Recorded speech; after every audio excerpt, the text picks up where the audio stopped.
And we're just about to have our next speaker in the studio, and it's going to be Teis from Multiscription. Hi, Teis. Hey, go. How are you? Fine. How are you? How's it going for you? Excellent. Excellent. Looking forward to the talk. Oh, yeah. So, first question, quick one before you start. Where are you located right now? I'm in Copenhagen. The company is sort of mixed Danish and Swedish, so we're set up both in Malmö and Copenhagen. But I'm in Copenhagen. That's great to know. How's it going right now in Copenhagen? It's summer, so that means it's cold and rainy. Yeah. That's good. So I can sort of focus on the work instead. But hopefully we get a bit of sun later. You also have this period of white nights right now. Is it correct? You have very long days. We absolutely have, yes. Maybe not to the same extent as St. Petersburg would have, but definitely very short. How to say short amounts of darkness. So that's great. Yeah, that's why we sleep very few time and work a lot, right? Exactly. and get many success. All right, yeah. So over to you right now. Good luck with your presentation. Thank you. So first of all, thanks for having me, and thanks to all of those who have sort of joined in to hear a bit about subscription. I'm very much looking forward to talk you through it. And as Igor maybe has said many other times in the other lectures, that please pop in a lot of questions, and we can have that chat afterwards. I think when we talk about this, we cover a very broad field because we talk about subscription in free-to-play games, and it's such a broad topic that it's hard to answer all the details. So please, I'll be happy to answer those questions afterwards. So to kick things off, this is a bit about where we're coming from. That we see that subscription is really coming of age, you could say, in this year. Obviously, we've had the Apple Arcade that's come in, Google Play Pass, maybe a bit less known to most people. But of course, then we have Unleashed as well. And we sort of see this as a historical progress from when everyone was doing premium to when everyone was doing free-to-play. And we think that at some point, everyone will be doing subscription. However, we do think that the most potential for subscription is actually when you put it in as a mix together with in-app purchase and ads. So it sort of had three legs to stand on, so to speak. And that's sort of the assumption we're working with as part of Unleashed. So what I'm going to talk to you about today is how to successfully implement this subscription model into your free-to-play games. And when I say your free-to-play games, I have a few examples, but in the presentation here, but chances are that they're not exactly your games. So we can check about that later. And before I do that, I talked about we and Unleashed, and we are definitely not the most known brand yet, but we will be. Unleashed is the name of the service, and Multiscription is the name of the company. So I thought I would just say a few words about what we do and why we do it, so you sort of know where we're coming from, and full disclosure about what we do, and you also know why we claim to have the expertise that we have. So Unleashed is a subscription service that runs across different games from different publishers. We're starting on Android and going to iOS later. And it's a built-in service that works alongside your existing monetization. It basically gives the benefits you'd always have in the different kind of games. It's built by a very senior team, and we, almost all of us actually, with only a few exceptions, come from game development and come from game publishing. So the way there was Martin Wolfes and myself, you see at the top there, who founded the company, and we've both worked in game development for many years. Myself, 15 years, working everything from console to PC, mobile, free to play. And Martin, of course, is mostly known for having founded Massive Entertainment in Malmö and worked with a lot of great companies since. So it's a very, very senior team, and everyone else on the slide here, and everyone else, by the way, this is just a small portion of those involved, have experience. So we come from an angle where we want to help developers. It's not a lot of a get rich or die trying scheme. It's really like we used to be developers ourselves, and now we're trying to help developers with this. So as I said, because we're integrated into each game, we're sort of meeting the players where they already are in the games they're already playing. and we convey the information about our offer through this integration, through our pop-up in there. Of course, we have an app as well that tells you about which other games are part of the network, etc. I won't talk too much more about it, but just say, if you're interested in learning more, there's contact info at the end of the slide. Reach out, and we'll definitely have a chat. So just very quickly, where we are now, we signed up a big number of publishers, lots of games, and we are launching later this year.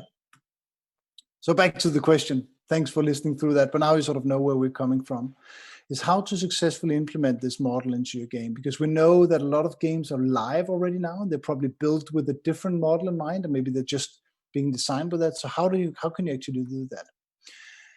The most important thing to start out realizing is subscription is about building relationship with the player. It's a very, very different mindset, and we all remember the days of premium games on mobile, where we were then moving into free-to-play, and we all had to learn how free-to-play works, what it means to give away your game for free and then monetize it later. And now we have to learn something new again. It's basically just learn about subscription, and that's learning about how you create a relationship with your player. And I think that's to the benefit of both the player and the publisher. So, as I said, you go from a mindset of premium, where it's just one transaction and that's it. Your relationship sort of ends with that one transaction. Now you have your game and they have their money. Or of course, the other way around, if you're looking at it as a developer or publisher. And then you go into free-to-play, where it's this constant series of transactions where you're constantly asking people to buy and they're constantly buying from you, but there's always individual transaction. And then you go into the subscription, where everyone is engaging into this relationship with the expectation of great things in the future, with the expectation that I will now trust you to bring me value, and I will trust you to sort of hand over your money. That's sort of the new setup. So during the sort of when in the user life cycle is it right to then talk about this subscription/relationship? Well, it's probably not at the very start, when they're just downloading, on the first few days when they're still testing out the game. Don't try to push your subscription there. Rather, it's when people have become engaged in the game, they will see, okay, this is really relevant for us, or sort of for me, and this is something I want to engage in. And then when they're retained and passionate. So the next couple of slides are going to focus on the conversion. So that's sort of when you're exiting the early stage, going into engaged, and then engaged, retained, and passionate. I should also say I talk out of sort of an assumption that, again, it's free to play, so you can access the game, you can play the game before you have to subscribe. So it's not a sort of walled garden where you cannot join up if you're not paid in advance. And it's not a all-you-can-eat model either, where there's no extra ways to spend money in the game, or no ads, for example. That's what I also talked about. It needs to have the three legs we talked about: ads, in-app purchase, and subscription. So the first part I'm going to talk about, so how do you convert a player to a subscriber? It's of course similar to conversion of any other to an in-app purchase, but there are some differences that are important as well. It's that if you think about a subscription, you still have to convert them on the immediate benefits they get. If you try to give your subscription benefits on things that are sort of too long down the line in the game, it won't have that, wow, I got this now. So you have to think the same way as when you're selling an in-app purchase. However, one big difference is that soft currency, or hard currency for that matter, is not really a strong driver for subscription. That's a strong driver for in-app purchase. But for subscription, because you sort of you spend it and then it's gone, and then you forgot, why do I have the subscription? I just spend all my money like 10 minutes later. So you need to have something that gives them instant gratification in terms of something cool that they can keep, but maybe in-app purchase is better suited for sort of your currencies. A good example of this, it's actually it's Paintly. It's a color by number game, and it already has sort of the core monetizations built around its interstitials and ads, as you would know it. Of course, rewarded video ads as well. And one way of, and it has, by the way, a subscription, I should say, an unlock all subscription as well. But one way you could sort of revise that and look into how can you change the conversion around that would maybe give some more of these gifts immediately when you subscribe. Or you can also maybe remove the ads, but keep the rewarded ads, and maybe give an even bigger reward for rewarded video ads. That's something we encourage a lot. Like keep rewarded video ads, but remove the other ads. I could actually, now that I mentioned that, I should say that people don't like banners and people don't like interstitials, but it's been clearly proven that people love rewarded video. Several studies have shown this. So please keep that in the game also for your subscribers. And maybe think about the relationship again. Think about maybe you should reward your subscribers even more for watching rewarded video. So then we get into the players are engaged. And again, it's not a relationship engagement I'm talking about here. It's like engaged as a player, but you should not think that subscription is what will drive your game design and sort of how happy people are with the game. We do know that subscription improves retention because people tend to go back to where they're already paid for things. That's, we know that, but at the same time, you still have to have the game design, the core game design, everything working, and then the subscription sort of supports that and works together with that. So when your users are already engaged through your game design and everything that you do already, this is what you could then think about the kind of benefits you should give them as part of the subscription. And here it's all about giving, persistent value in what they get. If you think about the core loop that the player goes through, it's giving these benefits every time they go through the core loop, or maybe several times through a core loop, that is an addition to what they already got. You see this very, very clearly in battle passes. Battle passes is a great example of something which is basically a time-limited subscription where you get a bonus on top of what you would otherwise have gotten. So it's even better for you to play when you're a subscriber because you get that extra. So think about that kind of thinking going through that. Again, don't start giving people your most expensive item or your sort of in-game content. That's not relevant for them. I know you want to say, oh, but we can drive a subscription, then we should give the best thing. But that's not the right thing to do at this point, because people are engaged and then they want to feel sort of that you are engaging in this relationship as you're building up the sort of the commitment between you. Moving on, one example of that could be this wonderful game Tootsie Pop. It's a match 3 game, and as such, it uses some of the benefits that are known from this genre. So that sort of mix between in-app purchase and rewarded video, and you get some sort of login bonuses, etc. So that's really well done, and good for sort of that type of game.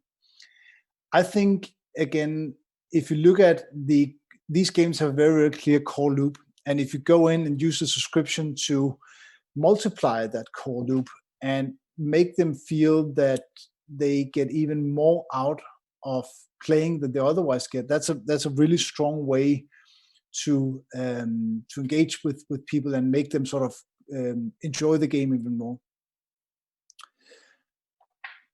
So now we're talking about you've already converted them, they're engaged, and now they're retained. So now we're talking a bit more long term, like how do then keep the subscription matching that? And again, a nice subscription is not a substitute for great game design, level design, all these things that you already do, but it's how can this help and leverage it.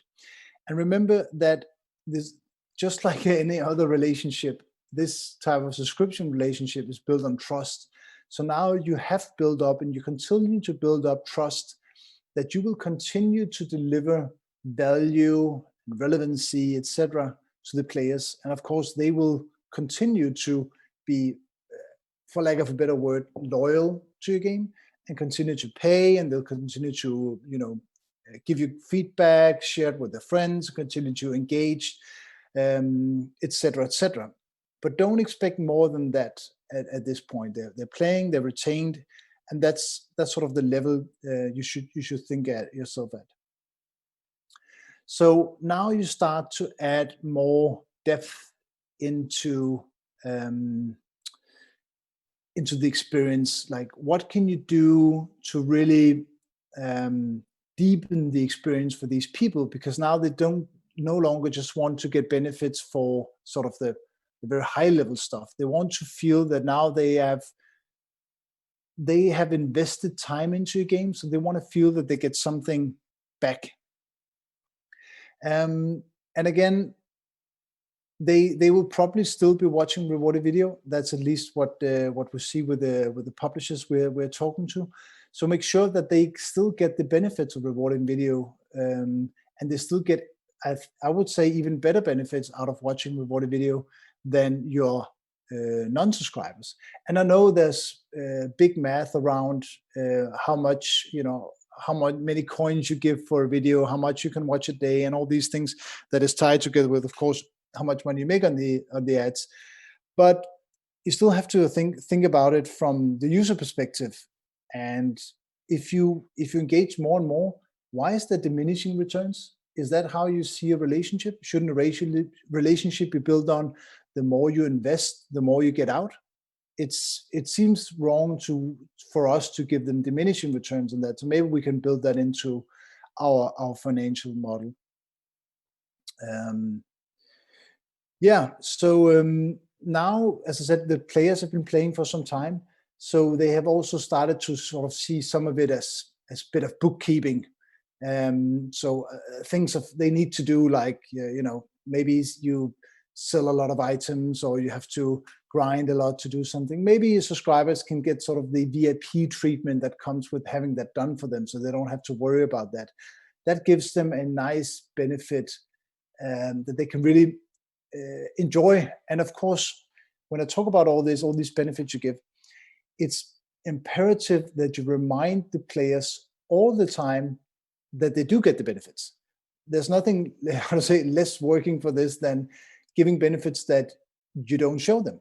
So if you do give people like a 10% extra XP if you're a subscriber, show it, like, bang, you got 10% extra because you're a subscriber. If you do get a special sword, make sure that it's marked that it's for subscribers. Even thinking about if subscribers get ahead in the support line, if they sort of contact you and on the chat, or they call you, whatever, tell them that. I worked with a company where we actually had that. We had a sort of a subscriber VIP, etc. setup, and we had a support line as you do, and subscribers actually got ahead of the line, and we didn't tell them that. So that was a hidden benefit, and then it doesn't really help you in building that relationship because they don't know it. So make sure to always highlight this. Another example we can look at for this is Zoocraft, and it's again a lovely game, and it sort of has seasonal time limited content. It has bundles. There's a lot of the typical time mechanics that is typical for these games. That is where you could sort of maybe go in and alleviate some of that annoyance that is in sort of for a subscriber in that gameplay. And it's not to say that I don't understand why you have sort of the friction points in the gameplay, as such as, again, as said, we all come from game development. We've been on that side, and we all understand the challenges as part of that. But see if maybe some of that can be alleviated for subscribers, so they get a sort of an easier time with some of those things. And remember, they are paying for the subscription, so they should get some of the benefits for that. So now we get to the last sort of stage of the user journey here. Of course, before they churn, and I'm sorry to say, but all users eventually churn from a game, even though no publisher, of course, we're not going to admit it, right? But they eventually will. So now you have people who are super passionate about the game. So you have to really think about sort of how to give this VIP status. Maybe you let them build the clans. If you're a subscriber, you can create your own clans and these kind of things that are sort of, now you have people who are really, really committed to your game. So an example of that would be Heroes of Warland by Nitro Games. It's another great game. That's why I brought them in here.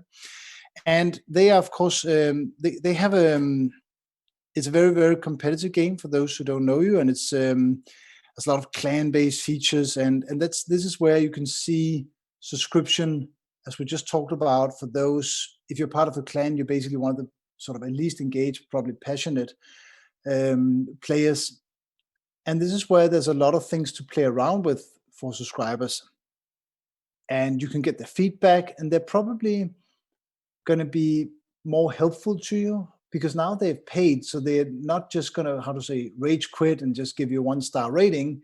They say, hey, if you did this, you can probably do that, because you've built up with this relationship with them over time. So make sure you get them involved into the beta phase, and sort of ask them what they like. Maybe build characters around their feedback. All this kind of stuff you can start doing. So to wrap up the talk here, I think I mentioned relationships so many times that it should be clear that I think that's a very important thing to think about when you're building subscription.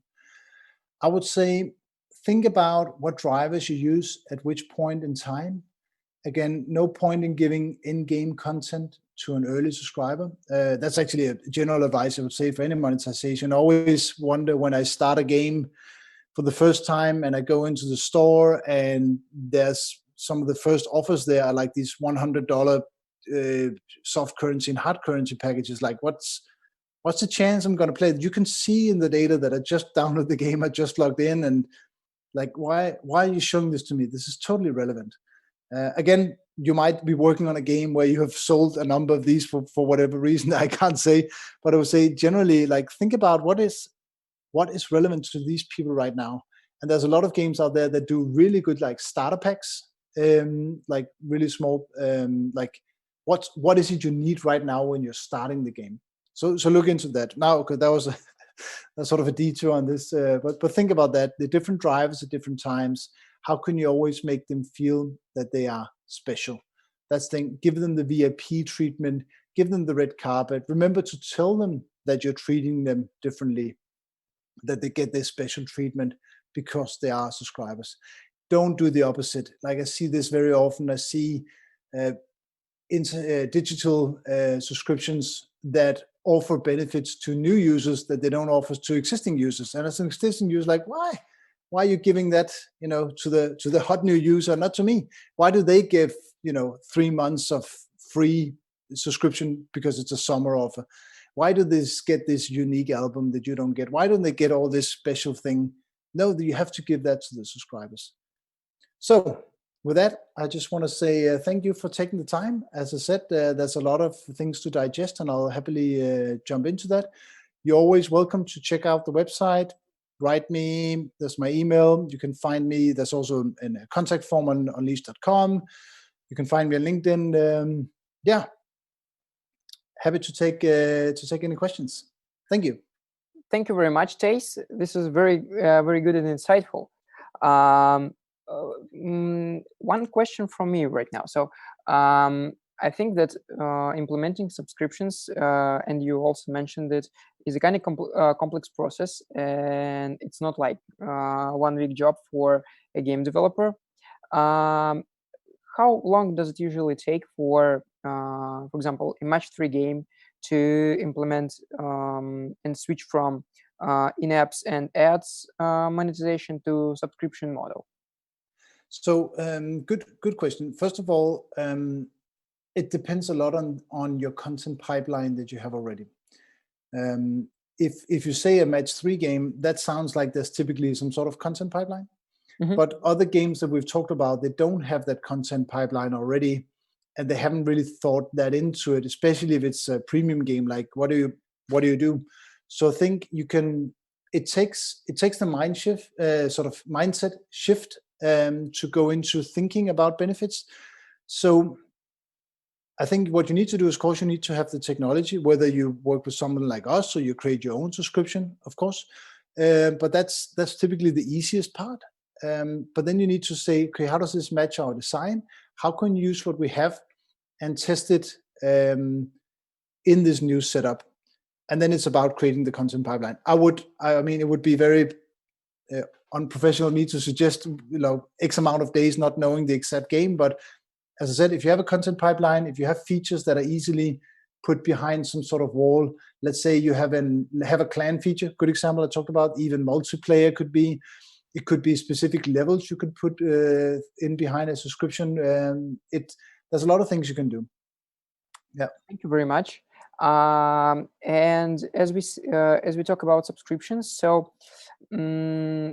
well, we have some regions that are very likely to have more paying players who are paying for in-app purchases. We have regions where we have less such players, and games which are targeted for this region mostly have in-game ads or ad monetization. So what about subscriptions? Do you have any insights on which regions are more favorable to subscription model and which are less? I can actually tell you that when we look at data from outside of the games industry, and actually, weirdly enough, the games industry is behind the music industry and TV and movies here. We used to be ahead with everything, but on this point, we're behind. And when you look at that, it's actually hands down, subscription is the preferred model for people to play. SuperData did a report on this, except I think it was a MENA region, I think it was that. Don't quote me on that one. Now, of course, I'm being filmed and quote and everything, but yeah. But I think that was the only place where it was maybe almost 50-50. But otherwise, it was like hands down. But you can look it up. There's actually, we did an article for one of the sites where we talked about this, where we used the SuperData. So you can see that. But you'll be surprised that subscription works. And again, when you think about subscription, you don't have to think about it as you have to subscribe to that individual game directly. Maybe it gets included in another offer you have, whether it's phone or internet provider or whatever it is. It's simply about how the relationship is set up. So it doesn't have to be that they buy a subscription in your game. Maybe they get it as complimentary as part of another subscription, but the mechanics are still the same in your game. That's very used in some regions, I know. Thank you very much. That's very interesting. And guys, if you have any questions to Teis and you want to talk about subscriptions and their services as Unleashed, please go reach out to them. They will be happy to talk to you. Thank you very much for your time, Teis. Thank you. Take care. Thank you and goodbye. Bye.